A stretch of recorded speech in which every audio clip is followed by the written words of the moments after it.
But what does it take? Like, what does it take to actually sell a lot of real estate? Let's talk to the person who sells a lot of real estate. Laura.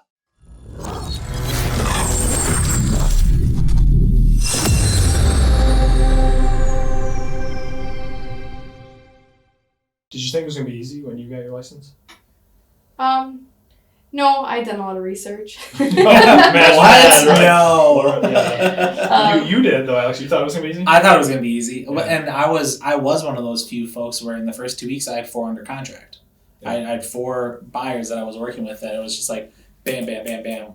And it worked. And I was like, fantastic. Until 60 days later, once everything closed, and it's like, oh, dang, I don't have people to help anymore. Like, you didn't have a pipeline. Well, it's just even learning that there is a pipeline. Because prior to this, I did retail sales where I was the face for a service and a product that was greater than I was. So business came to me. Just showed up at your door. Yep. Yeah, walked in, I held the door open. How can I help you? Yep. And this is the exact opposite where you're hoping that they invite you into their door. Yes. And you're still saying, how can I help? You have to show so much value. You're the product. So talk to me about what is the so like what does it actually take? So to be an agent today, is it a 9-to-5 job? Is it no nights and weekends? Is it what does it take to actually be successful today? Because I think this is a piece that a lot of people don't actually get to see is that sure, so you can see somebody selling houses. They do have the unlimited income. Mm-hmm. They can do really well. I mean, our top 10% makes a lot of money. Mm-hmm. But what does it take? Like, what does it take to actually sell a lot of real estate? Let's talk to the person who sells a lot of real estate. Laura. I think what I certainly do, and a lot of people don't do enough of, is kind of organizing before action. Now that can be a killer too. Some people organize too much before they take action. They keep getting ready, Get ready. But I think I remember, I want to say it was you saying at one point that you never even had a database.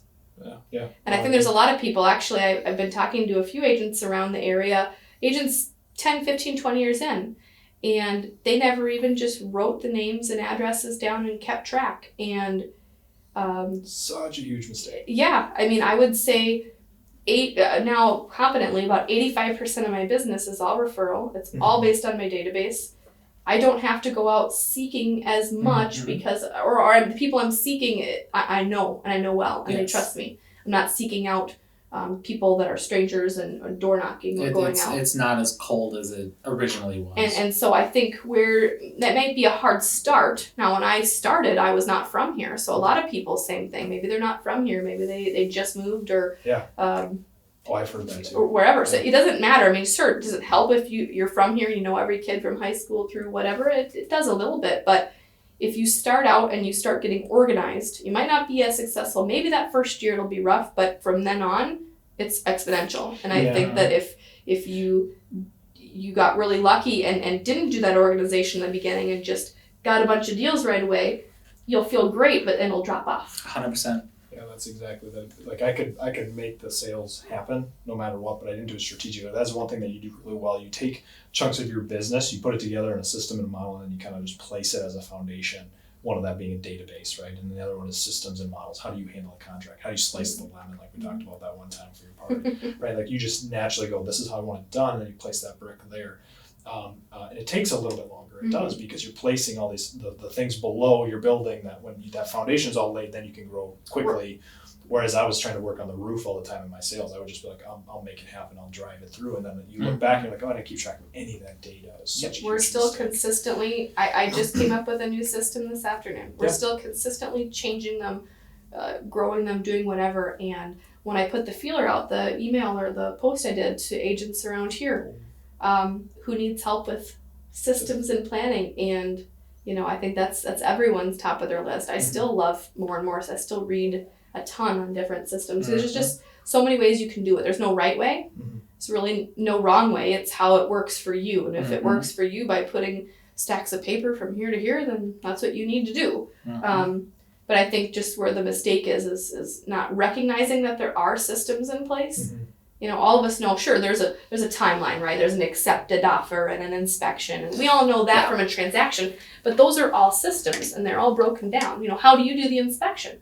Oh, well, they have to find the inspector, and then you set it up, and then you go to it. Write that down in a checklist. There is a system for how an inspection works. Yep. Mm-hmm. I think it's just recognizing that there's ways to organize it, and I know that's not everyone's forte. So like the hardest thing you had to overcome was just kind of maybe putting in place, or like what's the hardest thing with your business that you've had to, or maybe when you're getting started, like what was kind of like that toughest hurdle that you had to kind of realize? One of the things for me was that was like one of the things I realized was the database. Like I missed 3 years worth of selling, so 60, 70 houses a year that I have no data on that. I couldn't even tell you who half those people were. But what else? What was like really hard for you when you were getting started? I think my hardest thing getting started, or even now continually, is just getting out of your own head. So let's say, okay, you went 3 years without making a database, and now you want to call them. Yep. Are you nervous to call them? Sure. Hey, Caleb, who is this? Yes. Yep.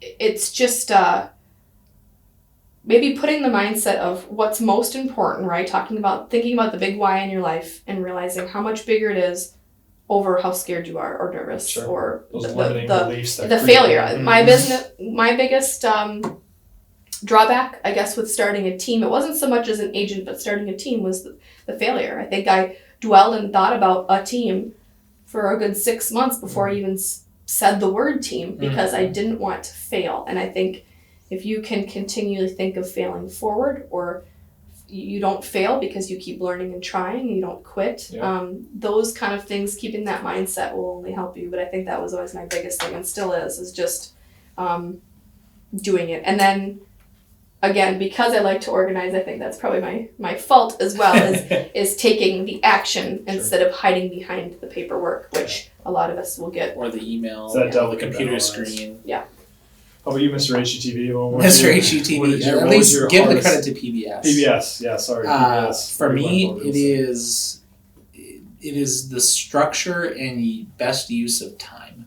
Sure. And that is something, not even just so much time management, but setting the priority as to what I want out of my life and out of my hour. Because I had read something earlier that kind of was mind-boggling to me, which is we don't buy things with money, we buy things with hours of our life.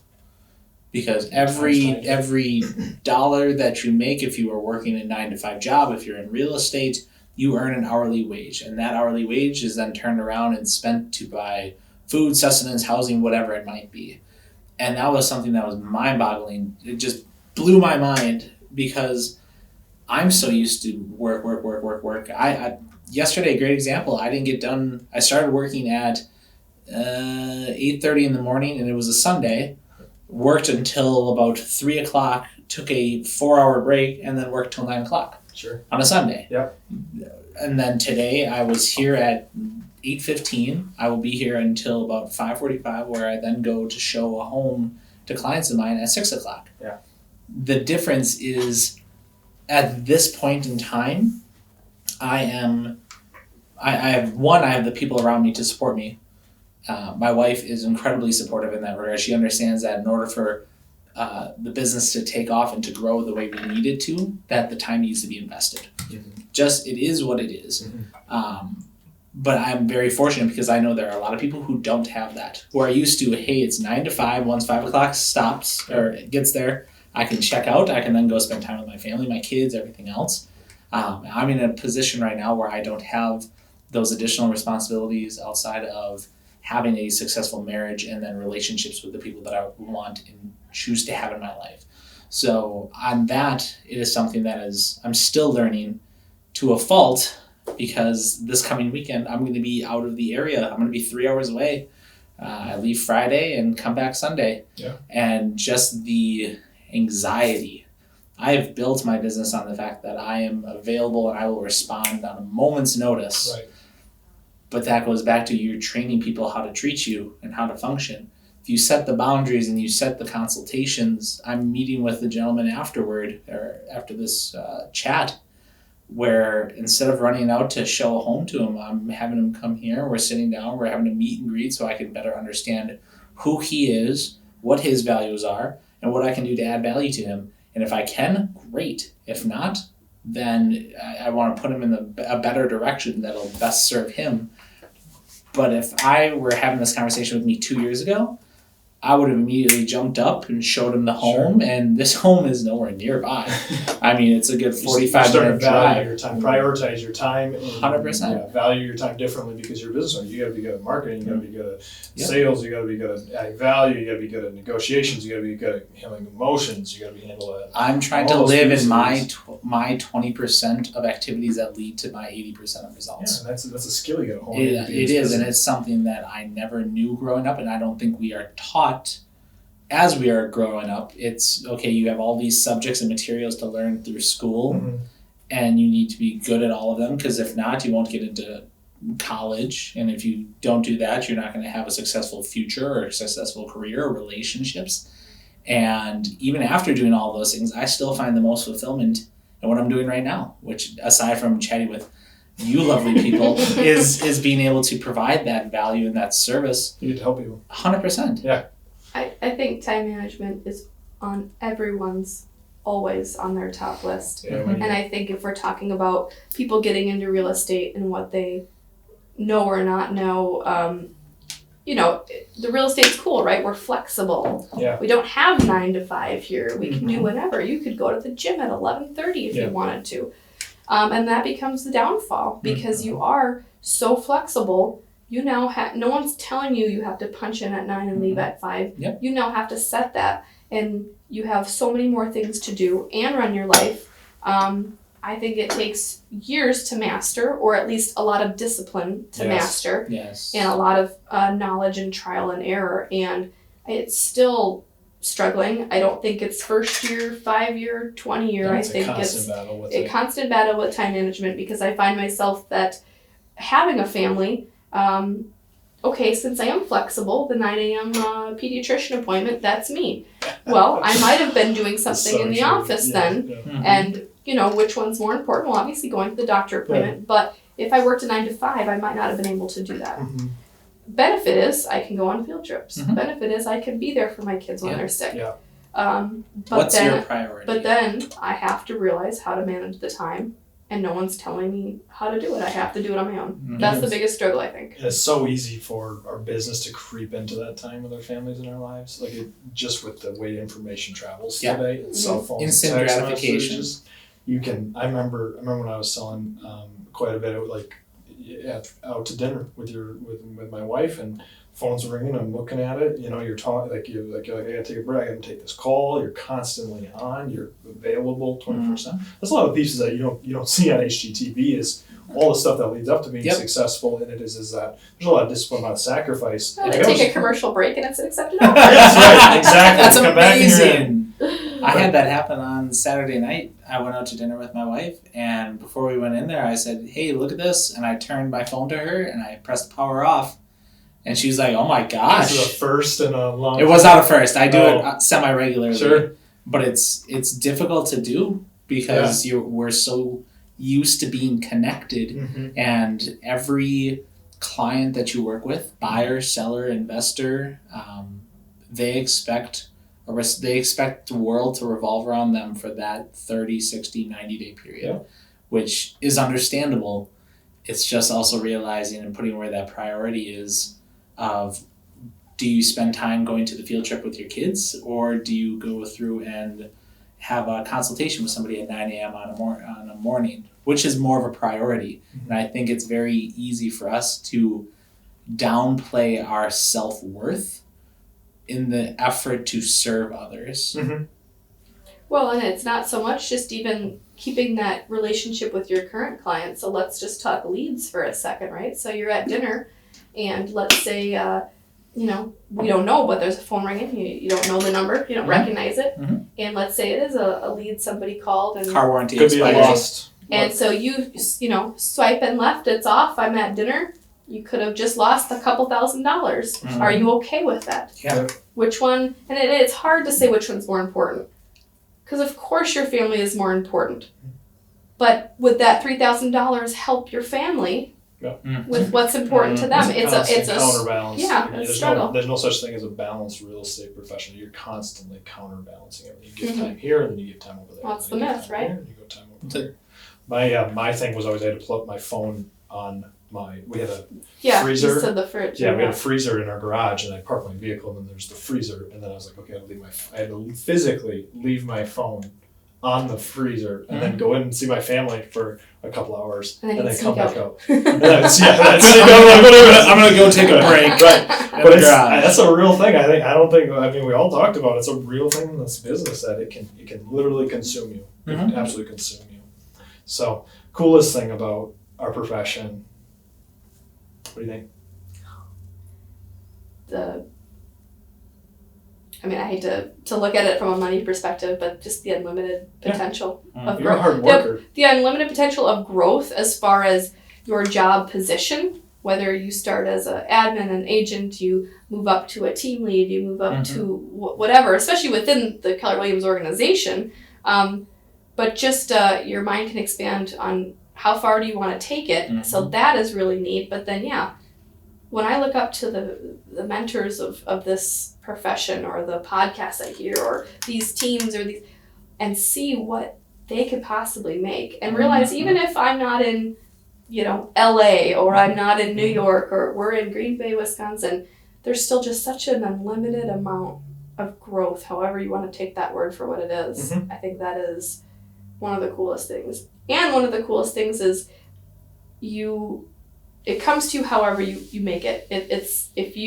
When I look for people to join the team, I can teach them any skill. I can teach them systems. I can teach them everything I know about real estate, but I cannot teach them drive, motivation, desire. Those are things you have in you. And I think if you have those things in you, this profession can be so awesome. You got to have some competitiveness in you. You've got to have just that little extra oomph that you don't want to sit in a 9-to-5. And so when people come from a 9-to-5 to here, I think they're a little bit drawn back on, wait, I got to work nights and weekends? I got to do this? You don't have to work nights and weekends to make it in this profession, but you have to realize that you're going to have to put in any extra effort that someone isn't telling you to do it. But yeah, just the amount of potential, I think that is the coolest thing of this profession. There's no sky's the limit. I would agree. For that, I'm selfish. I like money. Most people like money. Most people like what they can do with it. For me, it has been the amount of self-growth and self-development that is available. You had mentioned the podcasts.